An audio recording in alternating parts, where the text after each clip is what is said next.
ad views මිලියනයක් කියන්නේ දැන්වීම් වලින් විතරක් ඩොලර් 10 ගානක ආදායමක්. Subscribe to my channel. YouTube නිර්මාණ කරුවන් ඇත්තටම මුදල් උපයන්නේ කොහොමද? හරි. අපි බලමු මේකේ ඇතුලේ මොකද්ද වෙන්නේ කියලා. ගොඩක් අය හිතාගෙන ඉන්නේ හැම වීඩියෝ view එකටම ක්‍රියේටර්ස්ලට සල්ලි ලැබෙනවා කියලායි. හැබැයි ඇත්ත කතාව ඊට වඩා ටිකක් වෙනස්. ඒක තමයි ගොඩක් අය වරද්ද ගන්න තැන. මෙතනදී වැදගත්ම දේ තමයි වීඩියෝ views සහ ad views අතර තියෙන වෙනස. ක්‍රියේටර් කෙනෙක්ට ඇත්තටම ආදායමක් ලැබෙන්නේ මෙන්න මේ විදිහට ad එකක් බැලුවම තමයි.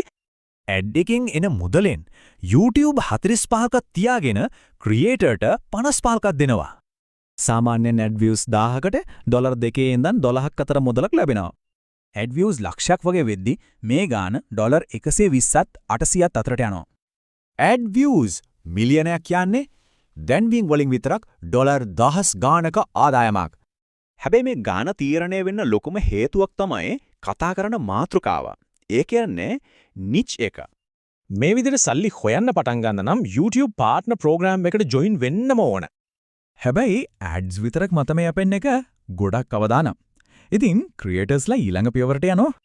ඒකට විසඳුම තමයි Tamanටම අයිති ව්‍යාපාරයක් ගොඩනගන එක. ඉක්කෝ ෆෑන් මර්චන්ඩයිස් වගේ දේවල් විකුණන්න පුළුවන් නැත්නම් තමන්ගේම කියලා අලුත් නිෂ්පාදන හදන්නත් පුළුවන්. ගොඩ ක්‍රියේටර්ස්ලා තමන්ගේ channel එකේ brand එකට ගැලපෙන merchandise අලෙවි කරනවා. තවත් සමහරු තමන්ගේම කියලා සම්පූර්ණ බ්‍රෑන්ඩ්ස් පවා හදනවා. මේ තියෙන්නේ ඒ වගේ ප්‍රසිද්ධ උදාහරණ. ඉතින් බුද්ධිමත් ක්‍රියේටර්ස්ලා කවදාවත් එක ආදායම් මාර්ගයක් මත විතරක් රඳා පවතින්නේ නැහැ. ඒ වෙනුවට ඔවුන්ගේ ආදායම එන්නේ මේ වගේ විවිධ මාර්ග කීපයකින්. බ්‍රෑන්ඩ් පාර්ට්නර්ෂිප්ස් කියන්නේ ප්‍රධාන ආදායම් මාර්ගයක්. එතනදී ගාණ තීරණය කරන්නේ ක්‍රියේටර්. paid subscriptions හරහා හැම මාසෙම ස්ථාවර ආදායමක් ගන්න පුරුවන්. ෆෑන් ෆන්ඩින් කියන්නේ ප්‍රේක්ෂකයන්ට Taman කැමති ක්‍රියේටර්ට ශ්‍රීජෝම සහයෝගය දෙන්න පුරුවන් ක්‍රමයක්. මේ හැමදේම එකතු වුණාම YouTube channel එකක් කියන්නේ තිරසාර ව්‍යාපාරයක් බවට පත් වෙනවා.